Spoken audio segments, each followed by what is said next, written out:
All right, let's get right into it. We're talking about a game that looked completely over, only to be flipped on its head in the final 70 seconds. We're going to break down a stunning comeback, an equally shocking collapse, and how 1 minute of basketball, well, it can change absolutely everything.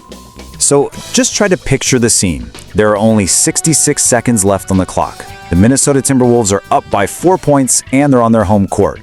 For the Chicago Bulls, who had been scrapping from behind all night long, you got to think the game felt decided. The win was right there for Minnesota to grab.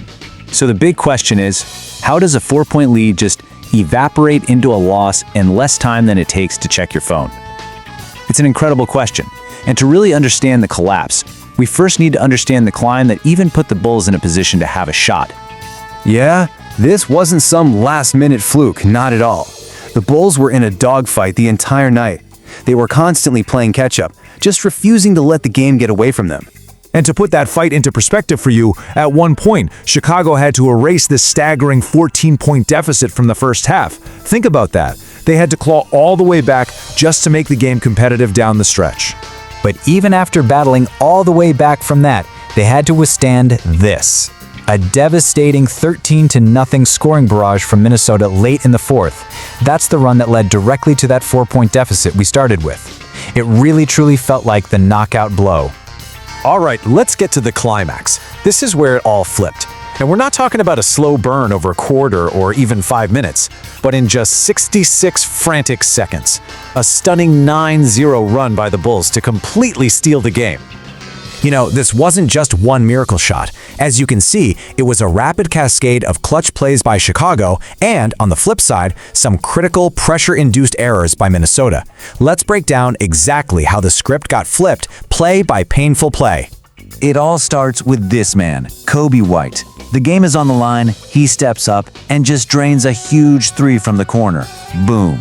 A 4-point lead is suddenly just one.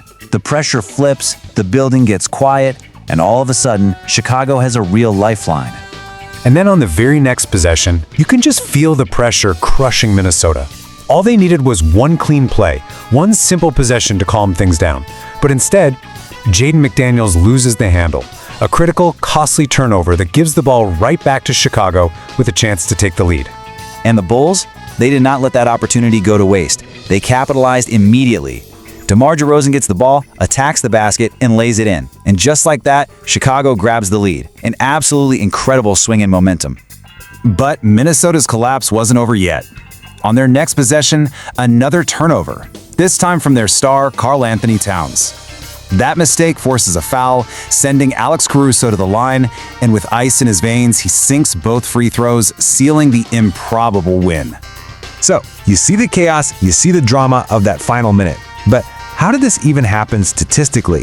A few key numbers from the entire game really tell the underlying story of how Chicago stayed close enough to strike.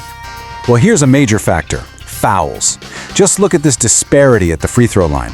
The Bulls shot 33 free throws to Minnesota's 15. That's more than double. And it's not just about the points, it's about controlling the tempo and getting key defenders into foul trouble. And you can't overlook the individual efforts. I mean, Minnesota got huge nights from Towns, Edwards, and Reed. But it was the steady, clutch scoring from Coby White and DeMar DeRozan that kept Chicago in the fight and put them in a position to capitalize on those late-game mistakes. So why does this one dramatic finish matter so much? Because the ripple effects of this single game sent two teams hurtling in completely opposite directions. For the Bulls, this incredible comeback was their third straight win, building precious momentum and confidence. But for Minnesota, it was a devastating, season-high fourth consecutive loss. You can see right there how one win and one loss can feel so much bigger than just that. A comeback for the ages, all culminating in that final score. A score that was, with just over a minute left to play, simply unthinkable. And this leaves us with one final thought. For two teams on such different paths, just how much can 1 minute of basketball truly define a season? When we look back months from now, are we going to see this 66-second swing as the turning point for both of these franchises?